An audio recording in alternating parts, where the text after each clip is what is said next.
Hey everybody, this is Matt from endsickness.org. Today I'm going to talk about chasing success at the risk of your health.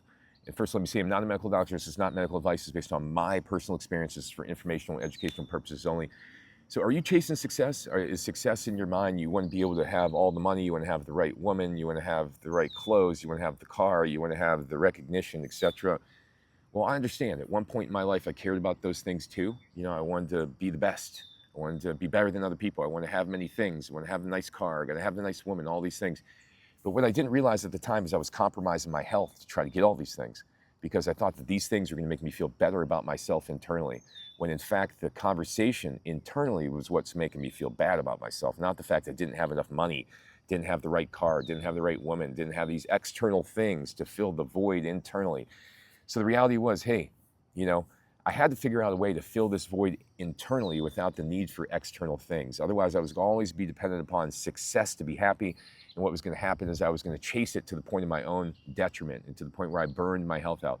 That's what I did. I chased it to the point where I just burned my brains out. And at the end, I was just left with nothing but a health issue and lots of darkness and lots of challenging thoughts, etc. So what I did was I realized, hey, for me to be healthy, for me to be happy and healthy, I need to be able to care about the things that aren't external, the things that make me happy inside, okay? Like me being able to do the things that I tell myself I'm going to do, like make the right decisions in my life with my diet, with my relationships, with my behaviors, my patterns, my sleep pattern, everything, right? Making the right decisions in my life was the hardest thing.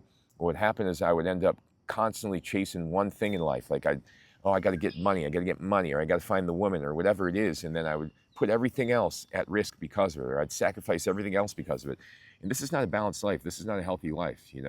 There's a big difference between successful, quote unquote, in society and healthy. They're almost, they almost are contradictory to one another nowadays, because success is this constant drive to work in people's minds. But the reality is success is what you make it, okay? Success to me was being able to help people who were sick and be able to fulfill my dream, my commitment to God, that I was going to go ahead and fulfill this promise. That's success to me. Change your idea of success. That's what was going to help protect your health. You don't need all these things. You don't need all these things to be happy. What you need is recognition within yourself that what you're doing is good enough, that you're good enough, that you're proud of yourself, that what you're doing in your life is meaningful to you, that's fulfilling to you, that you feel like there's a real purpose to your life. If you're not going that direction with your life and you're in circles chasing the 9-to-5 thing and chasing that idea of success and chasing those material possessions, you're a long way from internal fulfillment and spiritual fulfillment. So if you have any questions, feel free to reach out to me. I just want to make it real clear. Hey, success is always something that's important to people, but is it more important than your health? To me, it was. And that's why I ended up in a situation where I had lots of health issues in the end, and I had to redefine what success was to me. Now success was being healthy and valuing myself over material possessions and external things and approval from others and all that, and redefining health as my main priority. That was what success was to me. And then making all the decisions that were necessary to stay healthy, because that was so hard for me to do in my life. So thanks for watching, everybody. Go to my website, endsickness.org. I got hundreds of articles, hundreds of videos on there. Thanks for watching.